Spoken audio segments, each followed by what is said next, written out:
Hello and good morning. Today is Tuesday. My name is Professor Paul Gruhn. I am the adjunct professor for the project planning class ICM590 at Quinnipiac University. And several of you have been following along on, as we're talking about project management and project planning, we've been using my kitchen project as a model, as a case study for the whole topic. As you can see behind me, we're actually in pretty good shape. Yesterday was a very, very busy day and got all the countertops off. Had to do some special construction to the short wall around the peninsula and add the wainscoting. And while I was teaching a class last night, my wife came in and painted up where the backslash was for behind the sink and the counters in the back, the light blue, and then she painted the dark blue on the wainscoting. It was white when I installed it, and this morning she was up at 5:30 painting a second coat on it. So today is granite day. So one of the biggest milestones that we've talked about in this whole project is when that granite's installed. Work breakdown structure for yesterday was to remove the countertops and get the board all the way across. You can see here now that this board is 2x4 all the way across, and get that level, install the wainscoting, and then ideally we wanted to get the painting done, and my wife was able to do that. This week's topic is risk management, and as we look at risk management as a topic, I had several different things going on, and the unplanned happened with my daughter going to the hospital on Sunday, and thank you all for your emails and your support of this and understanding, and just I really appreciate that. But what it caused me to do was to have to make some plans, some change plans. I was hoping to have most of this work done and my schoolwork done on Sunday, or at least my schoolwork done on Sunday, and then really finish up this work to be ready for the granite guys yesterday. So what had to happen was I had to make a choice, and I had to make a difficult choice. And last week my Python class had an exam, and I basically had to choose to not grade that exam. Good news is there was a student who had not yet completed the exam, and she needed to do that last night. And the good news is that we have a great group of students in every class I've taught, whether it's at Quinnipiac or at Nantucket or at Manchester.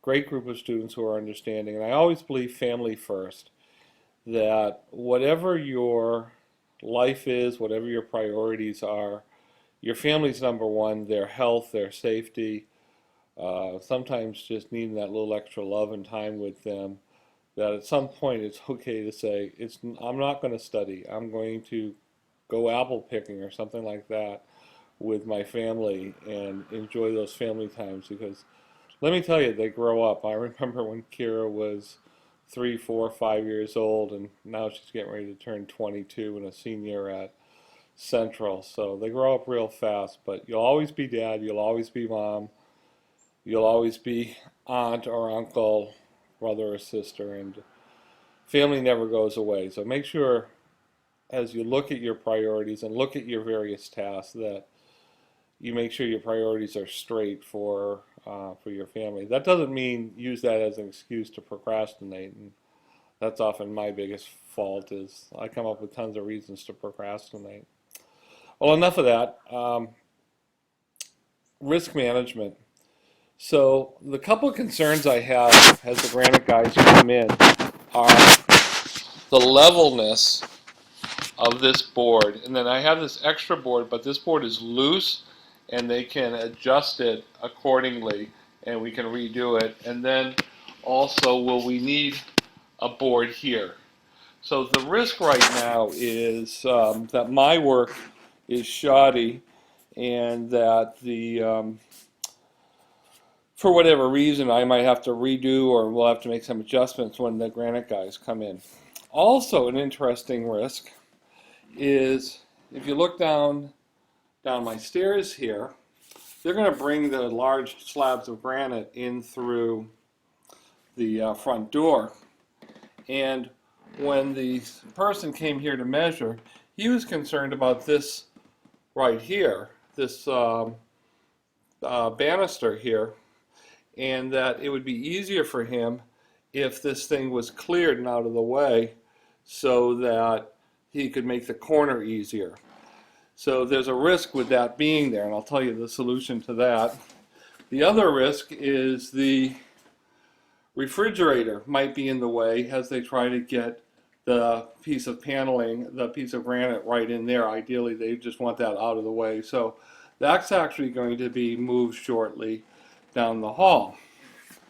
Another risk is that wire right there is the plug for the stove. The way it was right now is that outlet is actually too high, so I have to get that outlet lowered. I was at Home Depot this morning and bought a new box, and we'll be lowering that outlet hopefully before they get here. So the other thing, what I'm going to do for this risk, and I want to make it easy for them to get in, is this whole thing's going to get torn down right after this video, and that's going to be go away. And then what we're going to do on the refrigerator is we're just going to slide that puppy right down the hall, and that way it's out of their way. So I want to make sure that as I project manage part of this, that I have examined the risks that the contractors are using, and that I've tried to mitigate them as best as possible. So as you take a look at your own projects, whether at work, your capstone project, etc., sometimes just analyzing and understanding what the risks might be and discussing them and planning them, a little bit of time, a little bit of thought, a little bit of effort can help mitigate it. Now, I don't know what's going to happen if the guys bringing in the granite end up dropping it on their toe. I don't know what's going to happen if somehow the measurements weren't exactly right. I am hoping and trusting that my contractor, who's been in business for a very, very long time, has done all the things that they can do to mitigate any risks that they would have. These guys have been in business a long time. They should know what they're doing. I was very impressed when they took the measurements. They really asked me and Donna a lot of questions.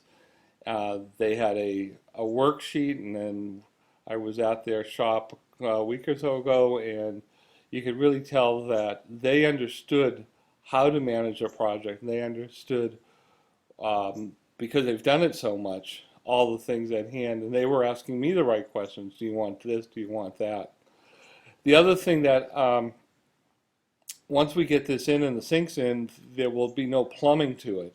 So there was a risk when I talked to the plumber to say, you know, you really need to wait at least one day before I hang the new garbage disposal and everything up. So tomorrow morning that will be done, and one of the risks would be just letting it dry, letting the sealer dry, and making sure that everything is ready and that we don't do anything to break it.